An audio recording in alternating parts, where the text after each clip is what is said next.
Alan, you don't see this every day in Jackson rolling down the road. What are we looking at? No, this is an original 1944 Volkswagen Type 82 Kubelwagen. And the Kubelwagen, Kubel is a bucket.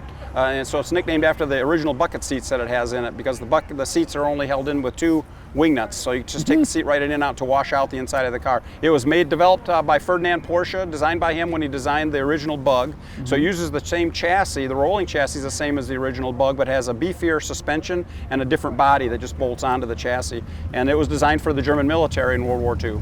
Was this one used for that? Or? Well, yes, it was. When we stripped it down to restore it, we found the chassis number on there, and it indicated that it was made in the first week of October of 1944.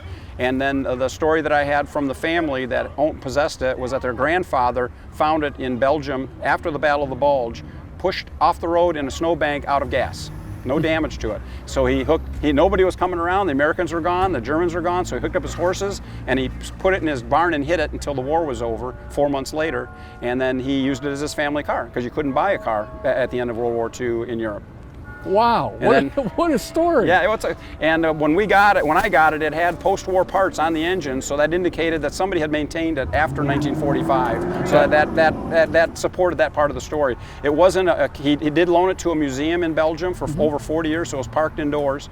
And when he died, his grandchildren got it, and they just wanted to sell it. And so I bought it from them through a broker that this is all before the internet, so I had to negotiate with him via fax machine in 1996. Wow. So you actually had to do that back then. So amazing. So it took a year to restore it. All right, there's a lot to unpack here. So why don't you walk us through what we're looking at, some of the stuff here. Well, okay, this is the front end's a little busy on the old cars. The headlights here have a little cover on them so that they reduce the amount of visible light that people could spot the car at night. And so the cover can be taken off. It's got a standard, this is set up as 6 volts. Okay. This is a brightness controlled night light, so you can turn off the main headlights, and then it just puts out like a pizza slice wafer of light in front of you, and so you don't have reflected light off the road in front of you, and so people up above you or airplanes don't see the convoy that's driving along. Right, just enough to see where you're going. Right, and then the hooks on the front are used to tie the vehicles down to a flatbed railroad bed, so it doesn't fall off that, and then the rope is actually used to pull it out of ditches or whatever if it does get bogged down, and that did happen to me one time. 3 guys were able to pull this out because it has a full flat, the Volkswagen has a design where it's a full flat pan on the bottom of it, and so you don't get, your axles never get stuck in the juice of the swamp. Well, and you got your shovel with you if you do get stuck. That's right. Dig yourself out. Everybody has to have that. Okay.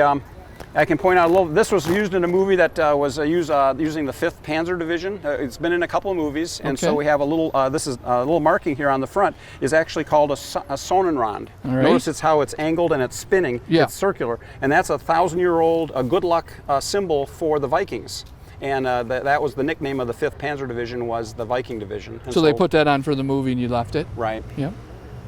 So that you can see that the windshield will fold down. Yep. And then I even have a cover. They had a cover for that so that airplanes wouldn't see reflected light. Right, as they flew over. Right. Right. And this color, the early war color of German vehicles was a gray, and they called it Panzer Gray. Okay. And this is not Afrika Korps yellow. That was a more yellow color. This has a little bit of an olive tinge to it, and this is called Dunkelgelb.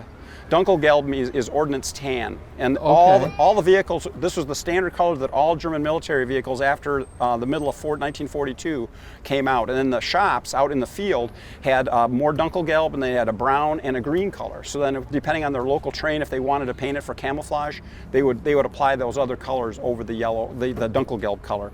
And then inside here, it's a pretty standard little dashboard. This is a fuse panel. You got some idiot lights with for voltage and for your oil pressure. This is the brightness control for that little night light up front for the driving light. There's 10 gallon of gas fuel tank that the passenger has it right in his lap.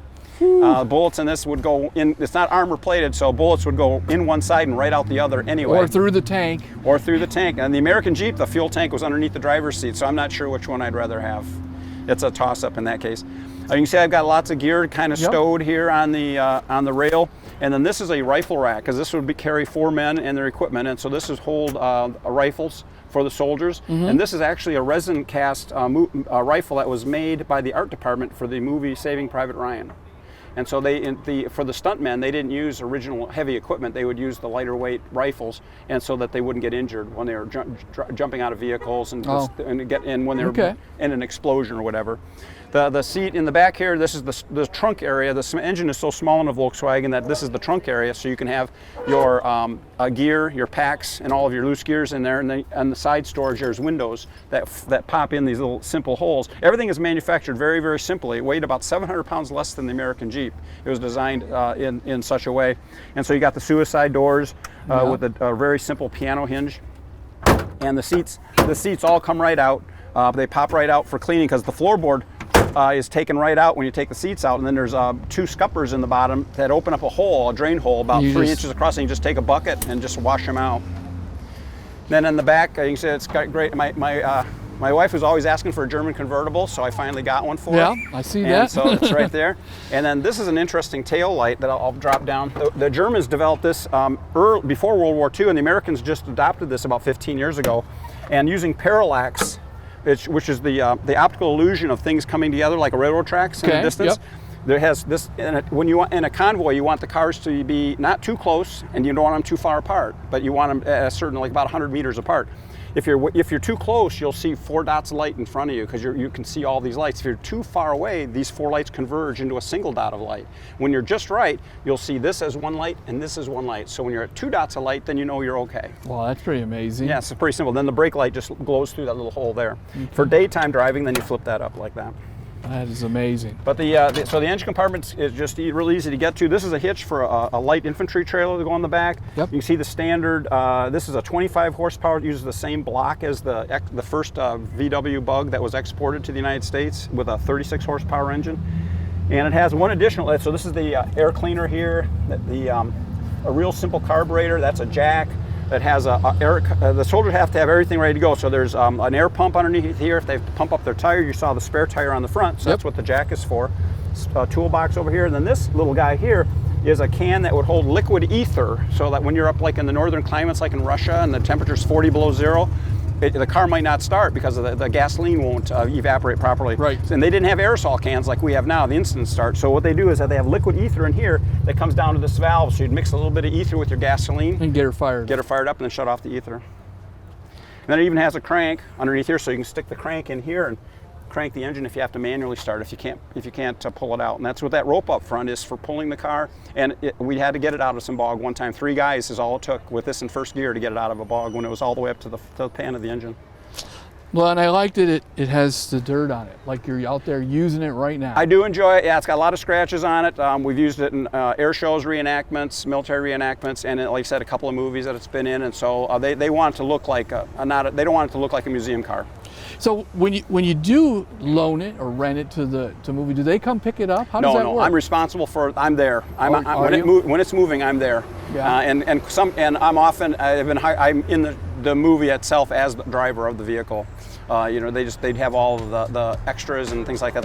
They don't want the liability of it. They'd rather. That sounds cool simple. Anyway. Yeah, but it was cool. You get to drive your car in a movie. That's right. That's kind of fun. It doesn't get any better than that, I don't think. But